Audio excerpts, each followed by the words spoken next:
सुप्रभात। जय श्री कृष्ण।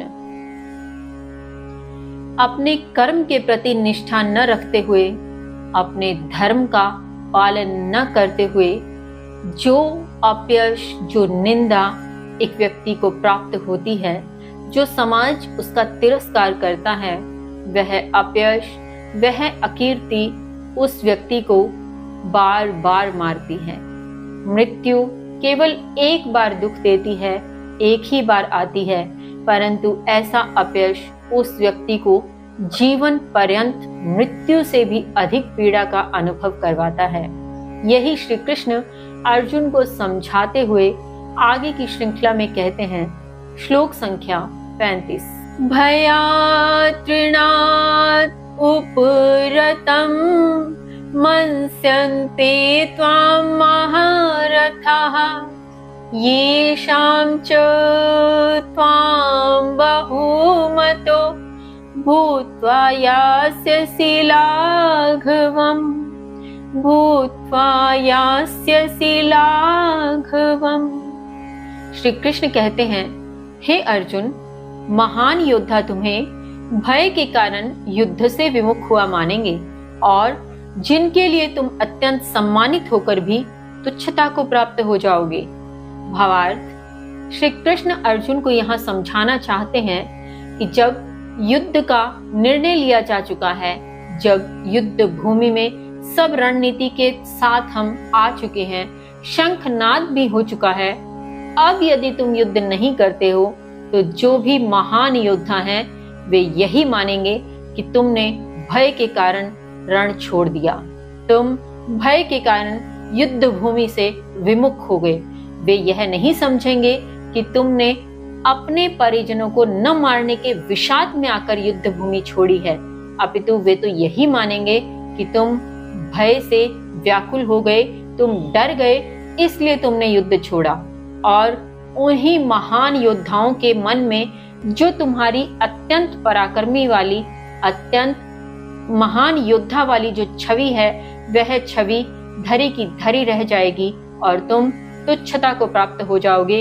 उनके लिए तुम तब निंदनीय कहलाओगे, निंदनीय हो जाओगे। यहाँ हमें भी यही समझने की आवश्यकता है कि जब हम किसी कार्य को करने की ठान लेते हैं और किसी भी परेशानी के आने पर, किसी भी परिस्थिति के बिगड़ने पर यदि हम उस कार्य को, उस परिस्थिति को ठीक किए बिना बीच में छोड़ देते हैं तो हमें कोई सम्मान नहीं देता। हमें उस अपनी परिस्थिति को ठीक करते हुए उस कार्य को अंजाम तक लाना ही पड़ता है, तभी वह समाज में स्वीकार्य होता है, अन्यथा हम भी तुच्छता को ही प्राप्त होंगे। इसी श्रृंखला में आगे श्री कृष्ण कहते हैं, श्लोक संख्या 36। अवाच्यं वादांच बहुन वदिष्यन्ति तवाहिताः निन्दन्तः तव सामर्थ्यं ततो दुःखतरं नु किम्, ततो दुःखतरं नु किम्। श्री कृष्ण कहते हैं, तुम्हारे शत्रु तुम्हारे सामर्थ्य की निंदा करते हुए कटु व मिथ्या अनेक प्रकार से कहेंगे, उसके अपेक्षाकृत अधिक दुखदायी क्या है।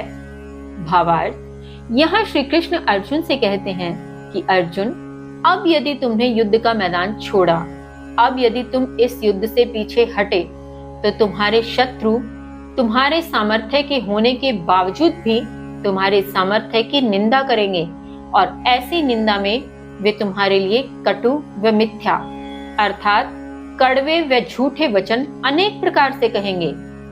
ऐसे में तुम्हारे लिए अधिक दुखदायी क्या होगा? क्या युद्ध करके अपने आप को इस धर्म के प्रति कर्तव्यनिष्ठ बनाकर रखना, अथवा इस धर्म का परित्याग करके जिस निंदा, जिस झूठे वचनों को तुम्हारे लिए कहा जाएगा, तुम्हारी निंदा की जाएगी, उन वचनों से जो पीड़ा होगी वह अधिक दुखदायी होगी। बताओ क्या दुखदायी होगा तुम्हारे लिए?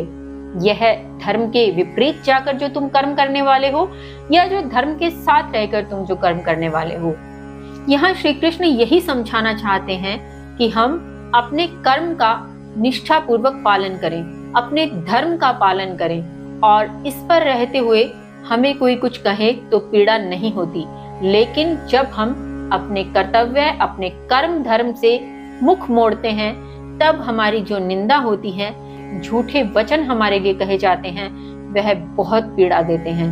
और इसी पीड़ा के समक्ष श्री कृष्ण अर्जुन से कहते हैं कि अर्जुन, वह पीड़ा इससे अधिक दुखदायी होगी।